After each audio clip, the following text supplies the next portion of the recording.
Are you looking to get into woodworking? Would you like to start building DIY projects to make your home more organized and better? Well, in this video, I'm going to go through the 3 basic construction methods that I use throughout my plans to help you achieve that.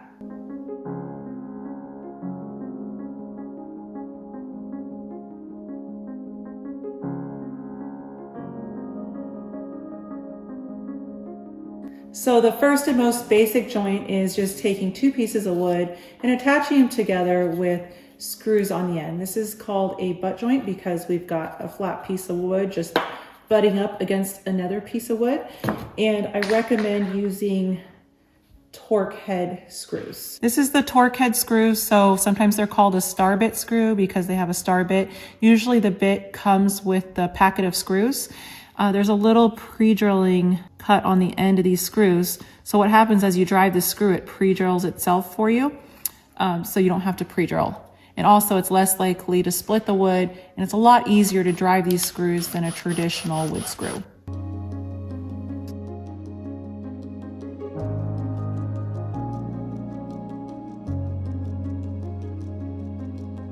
This type of joint is really great for projects like outdoor projects. Maybe if you were making a 2x4 hall tree, a 2x4 bench, a picnic table. It's really good when you're using 2x to 2x boards.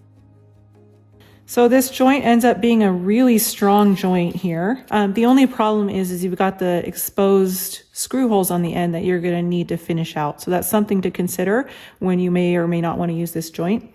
The other thing is you'll notice I screwed into a 2x thick piece of wood here. That works really good.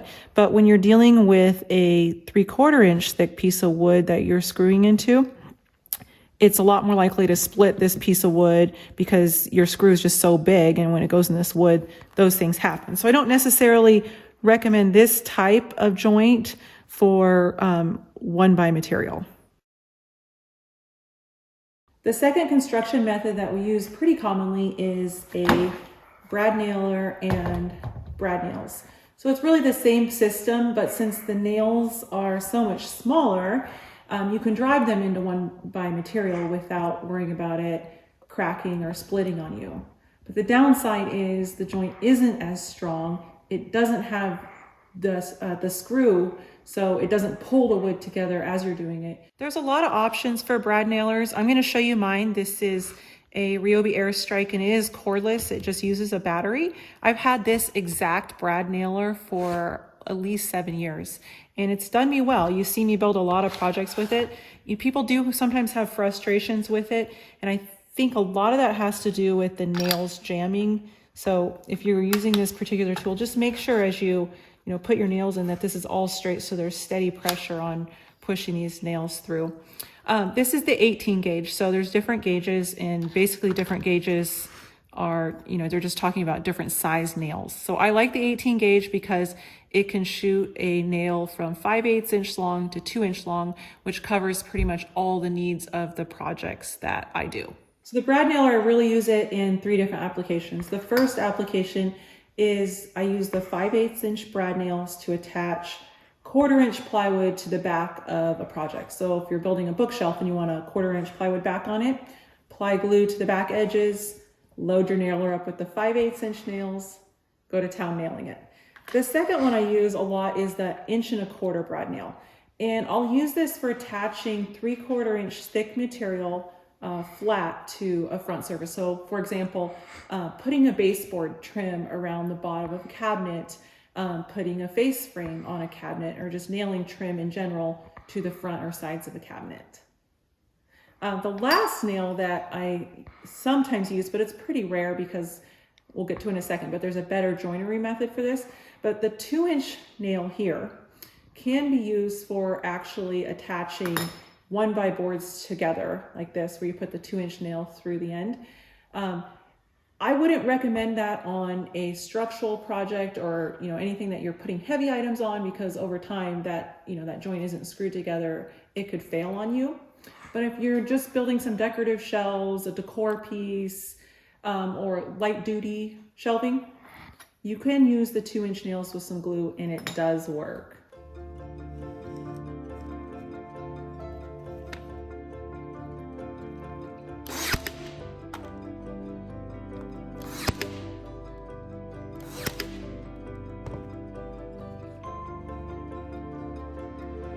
There's a lot of benefits of using a brad nailer for joints. You can barely see those nails when you're done, so it's super easy to finish.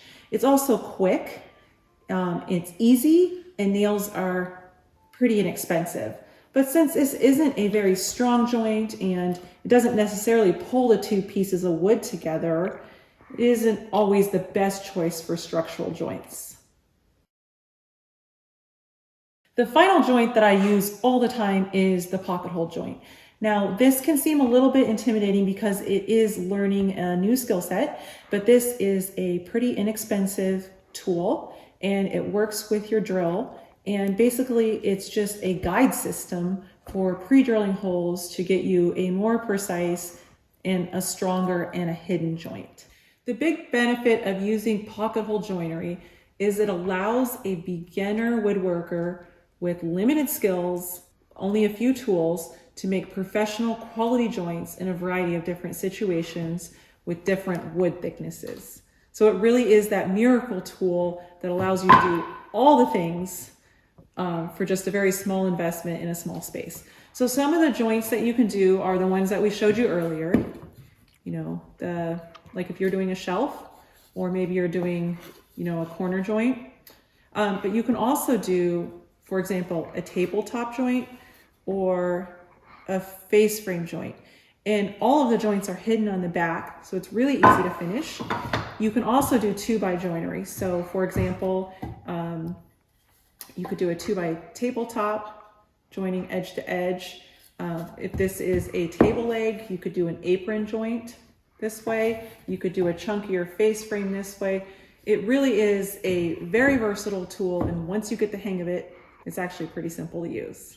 This is the Kreg jig that I recommend. It's the 720, and the reason I love it so much is it's auto adjusting, so it takes a lot of the guesswork out of using it. So you basically just clamp it down, and whether it's 1x thick wood or if it's 2x thick wood, it auto adjusts where that pre-drilled pocket hole starts. While the jig itself self-adjusts, if you only have one bit to use between different material thicknesses, it's pretty easy to change it out. So it comes with this handy little tool. You can use it as a gauge. See, that's 3/4 inch thick material. Then we can just flip it over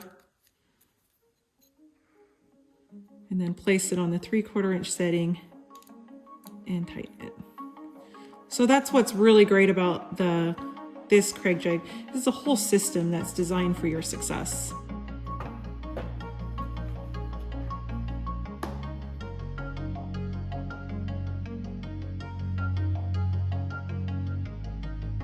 So once you have the pocket holes drilled, you just change your drill bit out to the driving bit, which comes with a kit, and you use the pocket hole screw, which is also self-tapping, so it rarely splits the wood. And let's test out a joint here. So like pretending we're making a shelf on a cabinet. You can use glue if you want, but honestly, the pocket hole screw is so strong that you rarely need that. What I like about pocket hole joinery, not just that it's hidden, but the way that you attach the screw, you're using gravity to your advantage, so you're pushing down on something, and also you're able to attach the joint where you can see it. So it's like more precise than, you know, just trying to guess with a nail from the outside or a screw. And see how it pulls in nice and tight. And it creates just such a really nice, professional, finished product that you have a lot of control over as you're doing the joint.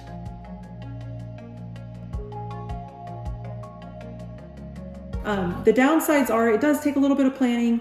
It does require the use of the pocket hole screws. And it does leave the pocket holes on the underside, so sometimes that can be a bad thing if they're exposed.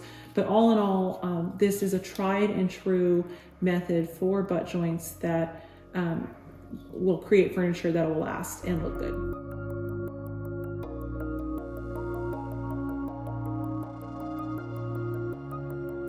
So if you're building farmhouse furniture, or most all the plans on my website, if you know how to do these 3 type of joints with these basic tools, you can build just about anything.